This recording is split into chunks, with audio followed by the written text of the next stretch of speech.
어쨌든 그 두 사람은 취하를 했거든요. 동생하고 아들은. 그러면 유일임 위원장의 경우 청부 민원의 두 건은 자진 철회를 했는데 지금 김웅수 위원은 자진 철회 안 하셨죠? 가족 동원한 거? 저는 아니요. 짧게. 네, 안 말씀을 하셨죠? 드리면 동원이 아니고 가족들이 함께 동참을 해서 동참을 그랬는데 해서. 저는 다른 사람이 그런데 누가 당시에는 네, 방심위와 관련된 일을 하지 않았을 때고 지금 방심위와 관련된 일을 하고 계십니다. 지금은 그렇습니다. 그럼 처리하실 겁니까? 안 하실 겁니까? 하셔야 돼요. 죄가 하나 가벼워질 수 있으니까 하시죠. 용이 있습니까? 뭐 언제든지 뭐 예, 할 수 들어가세요. 있습니다. 네네. 저기 이호찬 본부장님 올해 오셨는데 앞으로 나오세요. 제가 이 방심위의 청부 민원의 근원이 신앙님 김만배 인터뷰에서 비롯됐지만 본질은 MBC를 털기 위해서 같이 한 것이 아닌가라고 생각이 듭니다. 그래서 지금 몇 건이죠? 그 보도한 것 때문에 방심위로부터 법정 제재 건수가 몇 건이었습니까? 이 건으로 김만배와 신앙님을 보도했다는 이유로 법정 이게 제재. 계속 반복되는 징계들이어서 제가 정확히 기억은 안 나는데 한 서너 건은 되지 않을까 하고 일단은 1차로 인용보도 한 건에 대해서는 4,500만 원의 과징금 4,500만 이런 원. 초유의 중징계가 내려졌습니다. 네, 그건 이제 지금 집행 정지됐죠. 집행 법원에서. 정지됐고. 네. 그리고 그 지금 이제 굉장히 아주 이제 유명인이 된 김대남 전 소통비서관 직무대행이 그거 내가 한 거야라는 것 중에 하나가 MBC 바이든 날리면 보도 관련해서 박성재 당시 사장을 명예훼손 등의 혐의로 대검찰청에 고발을 했다라는 점인데 혹시 확인이 됐나요? 취재가 혹시 됐나요? MBC 차원에서? 그거는 아직 확인은 못했고 네. 내가 나 한 거야라고 했던 그 세민연이라는 단체가 당시 바이든 날리면 사건 이후에 이제 MBC를 고발한 주체임은 오늘도 뭐 확인이 됐죠. 그러면 그 고발된 것이 수사가 진행되고 있습니까? 아니면 이것도 그 고발도 수사도 계속 좀 지연이 되고 있고요. 최근에 당사자들에 대해서 뭐 소환 요청을 하고 이런 것들이 조금씩은 진행이 되고 진행되고 있는데 있고. 아직 본격적으로 뭐가 결과가 나오거나 이러지는 않고 있습니다. 그러면 결국은 이제 말씀드린 바이든 날리면 때문에 벌어진 이 참사, 그러니까 윤석열 정부가 이렇게 지지율이 급락하고 국민들로부터 심판의 대상이 된 배경 중에 하나가 바이든 날리면 보도를 사과로 끝낼 일을 MBC를 탄압하는 도구로 되면서 이제 크게 커졌다 이렇게 봅니다. 그래서 지금 말씀드렸던 바이든 날리면 보도부터 해서 신앙님 김만배로 이어지는 보도했던 것으로 지금 징계받은 거를 조금 더 구체적으로 다음번 또 참고인으로 나올 기회가 있다면 좀 MBC 차원에서 해서 저희들에게 좀 알려주시길 바랍니다. 네, 알겠습니다. 들어가셔도 좋습니다. 방통위 그가 지금 권한 밖의 일이다라고 계속 주장을 하시는데 김영관 기조국장님, 네. 지난번 정현주 방심위 위원장을 수사하고 조사했던 게 무슨 고난 바뀌어서 방통위가 했습니까? 고난이라서 했습니까? 그건 어떻게 된 거죠? 그거는 제가 한 일은 아니요, 안 아닌데요. 했지만. 예, 그거는 저기 그 보조금 사용과 관련돼서 그 보조금 사용이 감사를 한 걸로 검사를 한 위원장의 것으로 알고 출퇴근까지 있습니다. 간 거잖아요.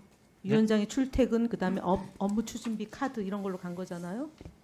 결국은 방심위의 이 무리한 청부 민원에 의한 이 법정 제재가 행정청에서도 결재를 해서 심의 의결 해가지고 지금 수억 원의 그 손실을 본 거잖아요. 방통위는 이것 때문에 감사원 감사가 이제 곧 개시될 거죠. 그렇죠?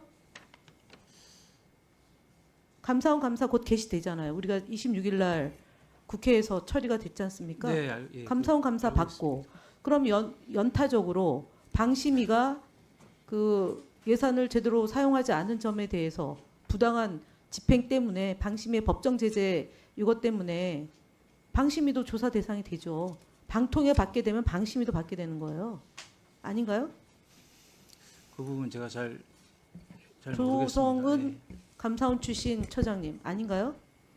그럼 뭐 감사원에서 판단할 문제라고 생각합니다.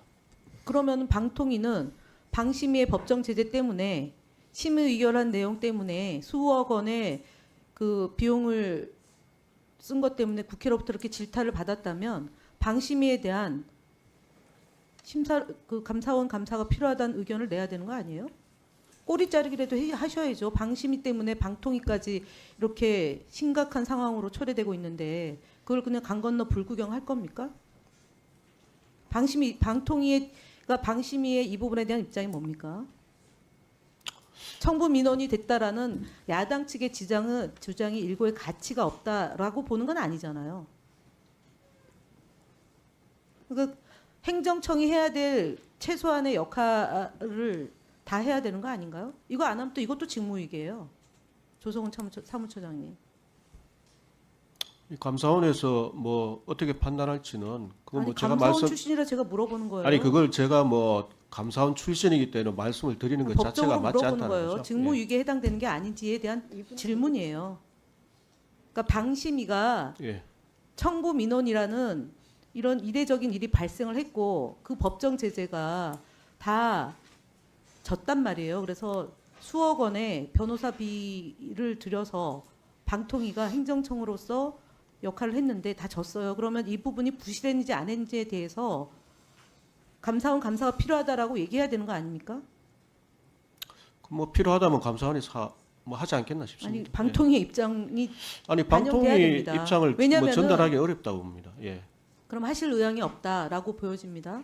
뭐 하실 의향이 있고 없고의 문제가 아닌 것 같습니다. 그럼 위원장한테 보고하셔서 예. 다음번 그 10월 7일에 있는 국정감사 때 답 이분도 주시기 바랍니다. 왜냐하면 지금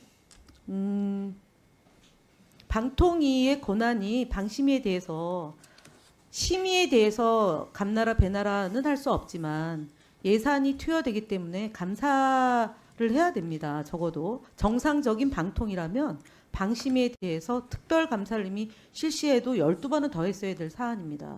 그럼에도 불구하고 아무것도 안 하고 있는 거거든요. 그래서 직무유기다라고 얘기하는 거고 그동안 김홍일, 이동관에 대한 탄핵 사유 중에 하나가 해당됩니다. 방통위에 대한 방심위에 대한 그 권한을 제대로 행사하지 않았다라는 거고요.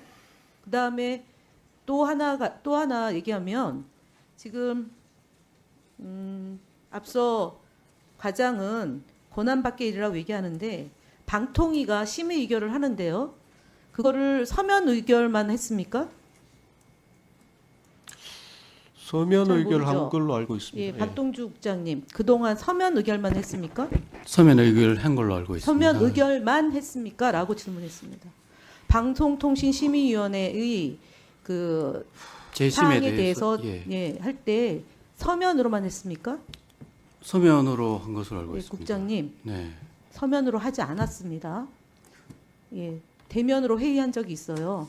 2명 이상의 상임위원이 그것을 대면으로 해야 된다라고 주장해서 대면으로 한 바가 있어요. 한상혁 위원장 시절입니다. 확인하세요. 뒤에 과장님 대면으로 회의한 적 있습니까? 없습니까? 네, 위원회 규칙에 따라서 상임위원께서 요청하시면 대면으로 한 적 있습니까? 없습니까? 있는 걸로 알고 예, 있습니다. 있습니다. 왜냐하면 2008년도에 최시중 위원장이 서면으로 하자라고 했습니다. 왜냐하면 표현의 자유를 침해하면 안 된다라는 뜻을 존중해서 그랬던 겁니다. 이거는 고치지 않는 뭐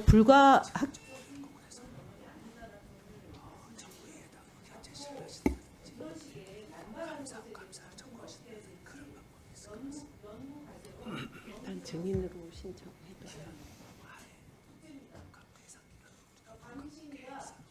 모여서 한번 하죠. 예. 들으세요. 의결할지 아니면 방송통신위원들이 논의할지에 대해서 최시중 체제에서 결정한 것을 어떻게 할 건지 연구 과제로 삼아서